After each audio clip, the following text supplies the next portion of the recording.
죽은 자 가운데서 다시 살아나셨다 전파되었거늘 너희 중에서 어떤 사람들은 어찌하여 죽은 자 가운데서 부활이 없다 합니다.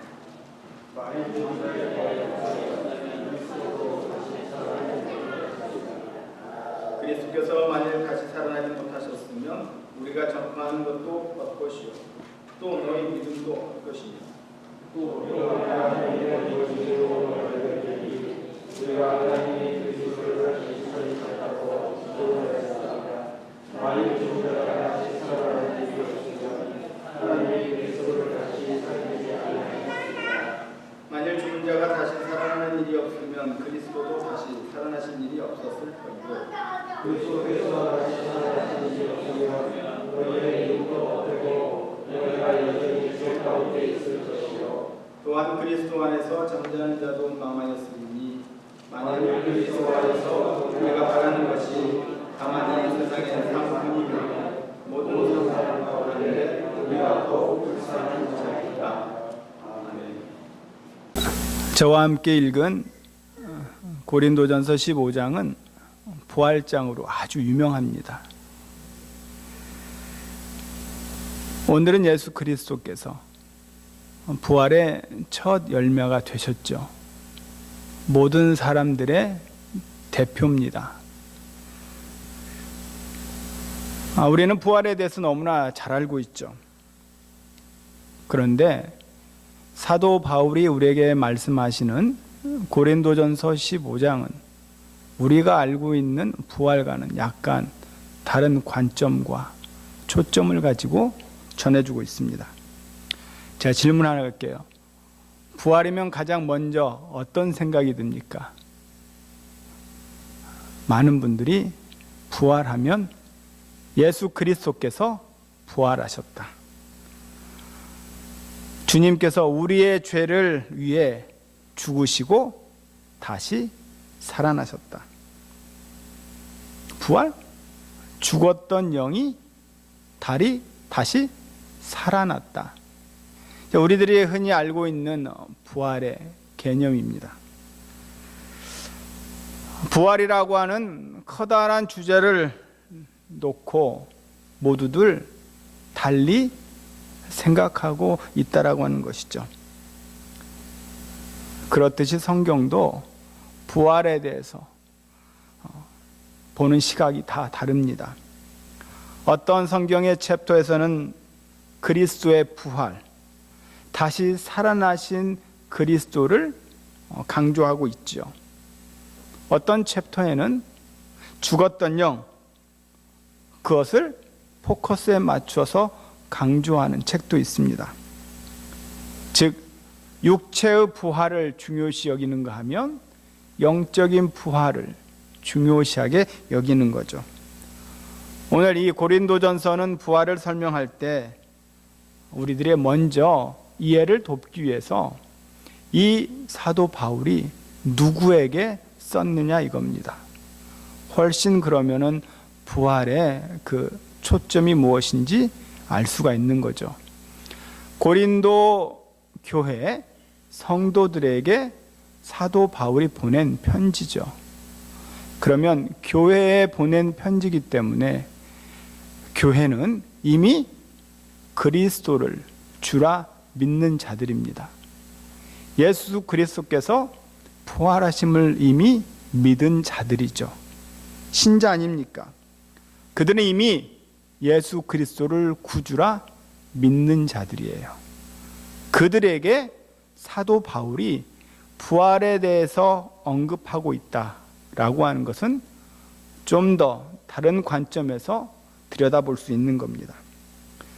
고린도 교회 성도들은 다 믿는 자들이죠. 부활을 이야기할 때 믿는 자들에게 부활을 이야기하는 것과 믿지 않는 자들에게 부활을 이야기하는 것은요, 완전히 달라요. 우리 주변에 부활을 믿지 않는 자, 예수 그리스도를 믿지 않는 자에게 우리가 전도에 대해서 전할 때에 부활을 이야기하는 것과 이미 예수 그리스도를 믿는 자들에게 부활을 이야기하는 것과는 천지 차이죠. 저는 오늘 사도 바울의 관점에서 부활을 이미 믿는 여러분들에게 그 시각을 가지고 이 부활을 증거하고자 합니다. 즉, 부활이라고 하는 단순히 예수 그리스도께서 죽었다가 다시 살아나신 그 팩트만을 증거하는 것이 아니라 사도 바울이 가지고 있는 부활, 무슨 이야기를 이 교인들에게 하고 싶은 걸까? 좀 한 단계 더 들어가서 나누고자 합니다. 제가 먼저 두 가지를 이야기할게요. 첫 번째, 부활이라고 하는 관한 논제는요, 그리스도의 부활에 초점을 두지 않고 있습니다. 예수 그리스도께서 다시 살아나셨다, 기본 전제죠. 그러나 그것을 지금 이야기하려고 하는 것이 아니라는 겁니다. 그리고 이 고린도 교회 성도들에게 그리스도의 부활을 믿냐 안 믿냐, 그것에 초점을 두고 이야기하지 않고 있어요. 부활이라고 하는 것은 기독교의 진리를 믿는, 믿지 않는, 거기에 초점을 맞추는 것이 아니라는 겁니다. 자, 중요한 본문이 있는데 15절을 다 같이 한번 읽어보겠습니다. 15장 15절을 같이 읽습니다. 또 우리가 하나님의 거짓 증인으로 발견되리니 우리가 하나님이 그리스도를 다시 살리셨다고 증언하였습니다. 만일 죽은 자가 다시 살아나는 일이 없으면 하나님이 그리스도를 다시 살리지 아니하셨으리라. 여러분, 15절에 중요한 것이 등장을 하죠. 이 15절 말씀에 의거하면 그리스도께서 다시 산 것이 지금 강조하고 있는 겁니까? 아니면은 죽은 자가 다시 살아난 것을 강조하고 있습니까? 바로 죽은 자가 다시 살아난 거에 대해서 초점을 맞추고 있는 것이에요. 즉, 사도 바울이 성도들에게 부활이라고 하는 것을 말씀하는데 여기에 초점을 두는 겁니다. 즉, 오늘 제가 여러분과 드리는 말씀은 죽은 자가 다시 살아나는 것, 이것이 초점이에요. 두 번째 논제에 들어가면은 그러면 죽은 자가 누구냐 이거죠. 사도 바울이 이야기하는 죽은 자가 누구냐? 우리 12절을 한번 보겠습니다. 같이 읽습니다. 그리스도께서 죽은 자 가운데서 다시 살아나셨다 전파되었거늘 너희 중에서 어떤 사람들은 어찌하여 죽은 자 가운데서 부활이 없다 하느냐. 자, 계속해서 죽은 자를 강조하고 있습니다. 이 죽은 자는 누굴까? 왜 사도 바울은 죽은 자를 강조하고 있을까요? 성경에서 이 죽은 자가 명사로 쓰일 때는 또 형용사로 쓰일 때는 달라지는데 오늘의 이 죽은 자는 형용사로 쓰여진 겁니다. 제가 일전에 광야로 가신 예수님에 대해서 설교할 때에 광야를 어떻게 제가 이야기했나요? 광야, 그것은 에레모스라고 제가 이야기했습니다. 그 마가복음에서 주장하는 광야는 에레모스 토포스, 즉 거기서 말하는 광야는 명사가 아니라 형용사라 이야기했죠.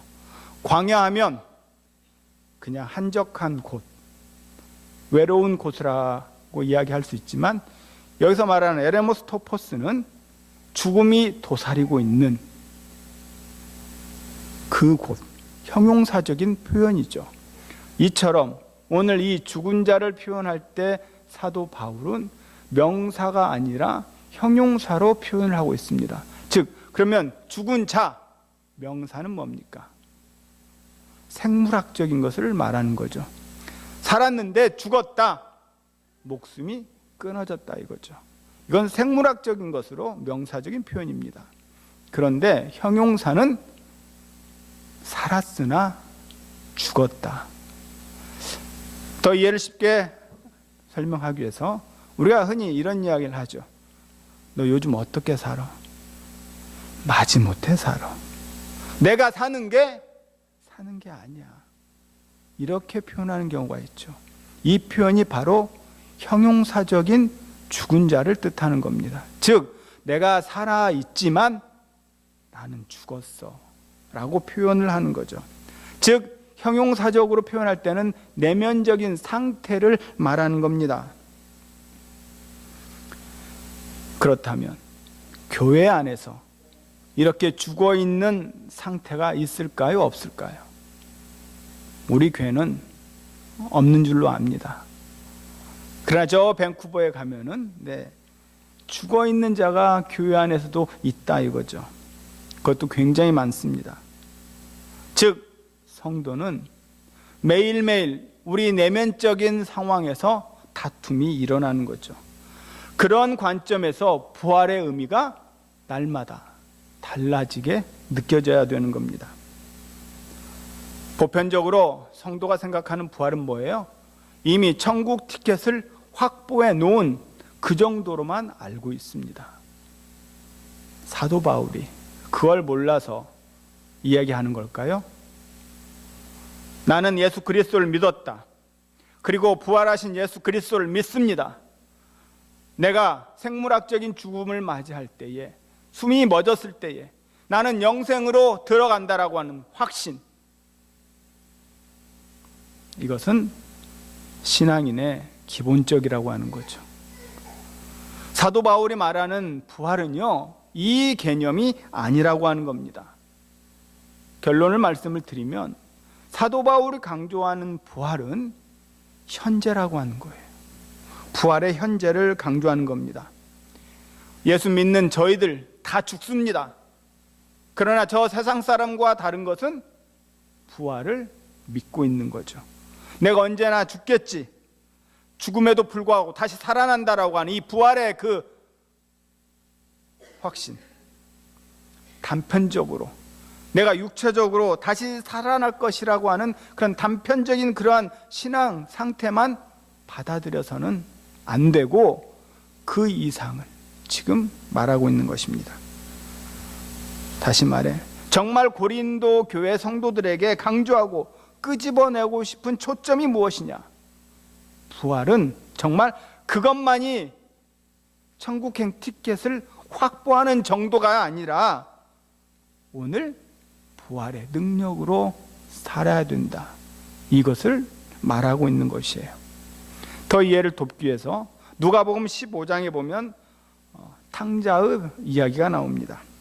15장 24절에 보니까 아빠가 탕자를 만나고 이렇게 이야기하죠. 내 아들은 죽었다가 다시 살아났다. 돌아온 둘째 아들에게 아버지가 표현한 이야기입니다. 즉 죽었다가 다시 살아났다. 이 표현이 바로 사도 바울이 말하는 그것이에요. 헬라 말로 네크로스, 죽은 자, 바로 죽었던 아들이 다시 살아났다, 네크로스라고 지금 강조하고 있는 것이죠. 아버지 입장에서는 내 아들이 다시 부활했다 이겁니다. 자, 아버지를 떠났다가 돌아옴으로써 오늘이라고 하는 현재 삶 속에서 부활이 일어난 거예요. 오늘도 우리의 삶 속에, 현재 삶 속에 이러한 부활이 날마다 나타나기를 축원합니다. 그럼 우리가 이렇게 무표정한 얼굴 지어서는 안 됩니다. 오늘 부활의 현장에서 우리 삶 속에서 정말 확실한 부활의 현재를 만나야 되는 것이죠. 바울이 고린도 교회의 성도들에게 지적하고 싶은 부활의 측면이 바로 이겁니다. 그래서 부활의 측면은 굉장히 넓어요. 믿지 않는 자들에게는 단순히 예수 그리스도께서 사흘 만에 다시 부활하신 거 그거지만, 우리 믿는 자들에게는 바로 오늘이라고 하는 이 삶에서 부활이 나타나야 된다 이겁니다. 그래서 오늘의 그 부활에서 죽음의 냄새와 날마다 싸워야 된다 이거죠. 생물학적인 부활도 부활이지만 오늘 바울이 고린도 교회 성도들하고 함께 나누고 싶은 것은 너희들 죽음 냄새와 싸워야 된다, 아담의 냄새와 싸워야 된다, 그것을 강조하고 있는 겁니다. 요한계시록 3장 1절을 한번 찾아보겠습니다. 계시록 3장 1절입니다.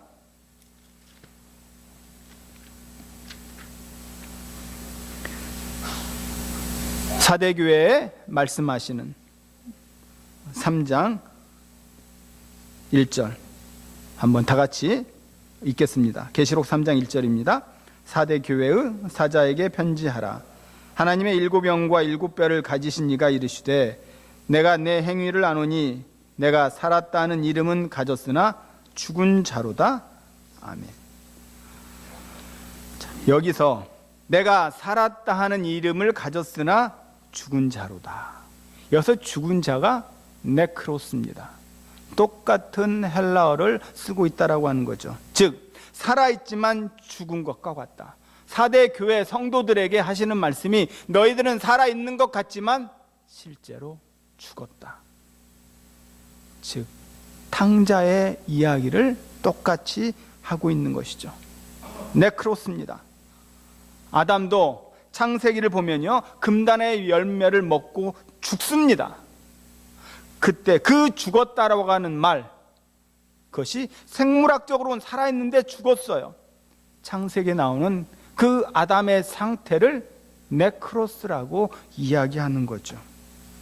여러분, 교회 바깥을 나가보세요. 죽은 자들의 시체가 막 오고 갑니다. 그렇죠? 예수님의 향기를 가득 찬 삶으로 향하는 것이 아니라 그저 죽음의 계곡으로 걸어가는 수많은 자들을 볼 수 있지 않습니까? 그 사람들이 추구하는 게 뭐예요? 무엇을 먹을까? 무엇을 입을까? 무엇을 위해서 성공할까? 어떻게 하면 내가 폼나게 살까? 바로 죽음의 냄새가 심각하게 나오고 있는 거죠. 사도 바울이 25장인 부활장에서 말해주고 싶은 것은요, 바로 죽음의 냄새와 싸워라 이겁니다. 우리 다시 고린도전서 15장으로 한번 돌아가 보겠습니다. 우리 15장 5절부터 8절까지를 다시 한번 보겠습니다. 아주 중요한 사도 바울의 지적입니다. 고린도전서 15장 5절에서 8절 같이 읽습니다. 게바에게 보이시고 후에 12 제자에게와 그 후에 500여 형제에게 일시에 보이셨나니 그 중에 지금까지 대다수는 살아있고 어떤 사람은 잠들었으며 그 후에 야고보에게 보이셨으며 그 후에 모든 사도에게와 맨 나중에 만삭되지 못하여 난 자 같은 내게도 보이셨느니라. 여기서 중요한 게 뭐냐면 만삭되지 못한 나, 사도 바울을 지칭해 가고 있는 거죠. 사도 바울이 어디에서 부활을 경험했습니까? 다메섹 도상에서 부활을 경험했지요. 그리스도의 부활과 권능을 체험을 했습니다. 맨 나중에 만삭되지 못했다라고 하는 것은요, 그 마지막 사도로서 부름을 받은 그 상태, 자기를 지금 이야기하고 있는 것이에요. 그렇다면 만삭되지 못한 나에게, 자, 이 말이 무슨 말입니까? 그 말을 사도 바울이 5절부터 풀어서 이야기한 거예요. 자, 그 부활의 은혜가 일으켜서 나에게도, 만삭되지 못한 나에게도 영향이 미쳤다 이겁니다. 그래서 그 부활의 은혜가 나 다음 세대 후대까지 계속적으로 밀려가야 된다 이거예요. 이 죽음의 문화로 가득 찬 그 땅에 그리스도의 부활의 권능으로 살아가는 성도들의 삶의 영향력이 번져가야 된다 이겁니다. 사울의 논조가 그거예요. 게바에게 보이시고, 그 다음에 12 제자에게 보이시고, 그 다음에 500여 형제에게 보내시고, 이게 점점점 확대되어 가고 있는 것이죠. 그리고 나서 그 후에 야고보에게 그 부활의 능력이 자꾸 일으켜서 결국 나에게까지 왔다. 이것을 강조하고 있는 겁니다. 이 땅에는 지금도 역사와 국경을 넘어서 이 생명의 빛과 냄새가 필요한 땅이 있다 이 말이죠. 그러니까 너희들은 죽음을 뛰어넘어서 죽음의 냄새를 싸워서 그 영향력을 국경과 민족을 뛰어넘어서 번져가게끔 하라. 자꾸 일으킴을 당하라고 하는 것이에요. 게바에게서, 12 제자에게서, 500여 형제에게서, 그리고 야고보에게서, 그리고 만삭되지 못한 사도 바울에게서, 그리고 오늘날 나에게도 그 일으킴이 나타나야 된다, 이겁니다. 빌립보서 2장 1절에서 8절을 보니까요, 우리를 고쳐내기 위해서 우리의 모습으로 오신 예수님, 육체를 입고 이 땅에 오셨는데 그분이 죽으셨어요. 그 죽음 속에는 모든 죄악을 다 포함하셨습니다. 더 쉽게 설명하기 위해서 출애굽으로 한번 넘어가 봅시다. 자, 이스라엘 백성이 400년 동안 애굽에서 종살이를 했죠. 그리고 모세라고 하는 지도자를 주님이 보내셔서 출애굽을 하십니다. 첫 번째 만난 장애가 어느 곳이에요? 홍해 앞입니다. 그런데 이스라엘 민족이 다 홍해를 건너죠. 홍해를 통과했다라고 하는 것입니다. 빌립보서 2장에서 말하고 하는 것이 뭐예요? 바로 애굽이라고 하는 것은 옛사람의 상징이요, 옛사람의 그림자입니다. 그런데 홍해로 들어갔다라고 하는 것은 모든 옛사람을 다 죽였다라고 하는 것이에요. 모든 옛것의 삶을 다 끝내버렸다. 그리고 나서 홍해 바깥으로 건너옵니다. 이 말을 사도 바울이 예수 그리스도께서 대신 홍해에서 죽은 거죠.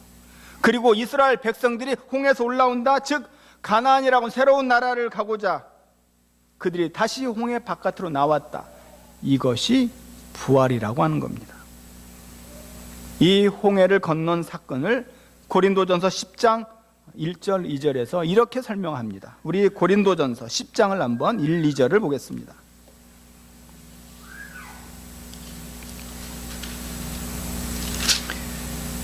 고린도전서 10장 1절과 2절 한 목소리로 같이 읽습니다. 형제들아, 나는 너희가 알지 못하기를 원하지 아니하노니 우리 조상들이 다 구름 아래에 있고 바다 가운데로 지나며 모세에게 속하여 다 구름과 바다에서 세례를 받고, 즉 예수 그리스도께서 홍해로 들어가셔서 죽으신 거죠. 그리고 이스라엘 백성들은 홍해 바깥으로 나와서 부활한 겁니다.